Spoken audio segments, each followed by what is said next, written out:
സ്വർണ്ണപ്പണയവുമായി ബന്ധപ്പെട്ട് reserve bank of ഇന്ത്യയുടെ പുതിയ ഉത്തരവ് 2026 ഏപ്രിൽ മാസം മുതൽ നിലവിൽ വരികയാണ്.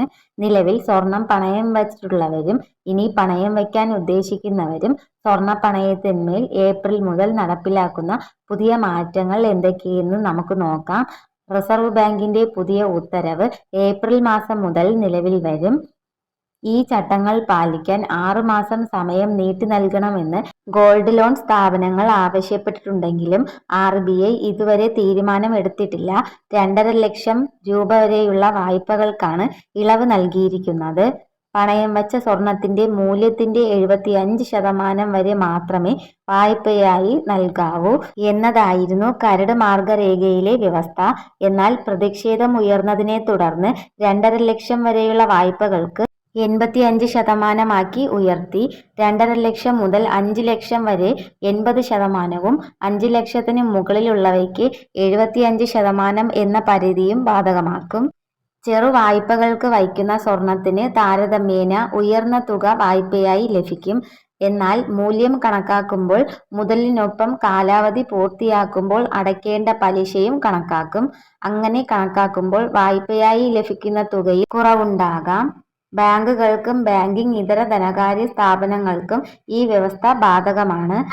ഇനി പ്രത്യേകം ശ്രദ്ധിക്കേണ്ട കാര്യം, പണയം വയ്ക്കുന്ന സ്വർണത്തിന്റെ ഉടമസ്ഥാവകാശം ഉറപ്പാക്കാൻ ഇനി മുതൽ കൃത്യമായ രേഖകൾ നമ്മുടെ കൈവശം ഉണ്ടാവണം.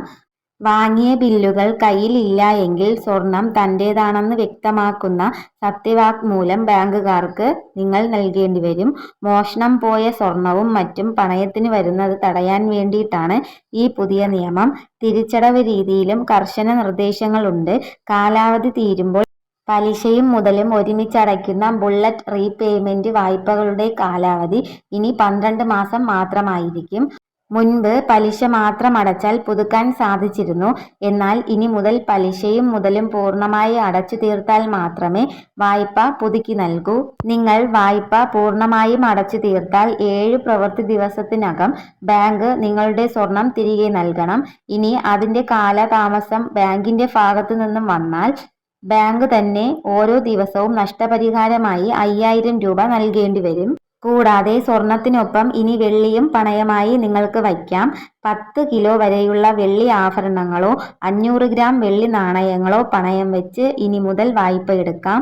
വായ്പ തിരിച്ചടച്ചില്ലെങ്കിൽ നടത്തുന്ന ലേലങ്ങളും ഇനി കൂടുതൽ എളുപ്പമാവും. ലേലത്തിനു മുൻപ് പത്രപരസ്യം നൽകണമെന്നും വിപണി വിലയുടെ 90%-ൽ കുറഞ്ഞ തുകയ്ക്ക് സ്വർണം ലേലം ചെയ്യാൻ പാടില്ലെന്നും RBI ഉത്തരവിറക്കി. ലേലത്തിനു ശേഷം അധികം വരുന്ന തുക ഇടപാടുകാരന് തിരികെ നൽകിയിരിക്കണം.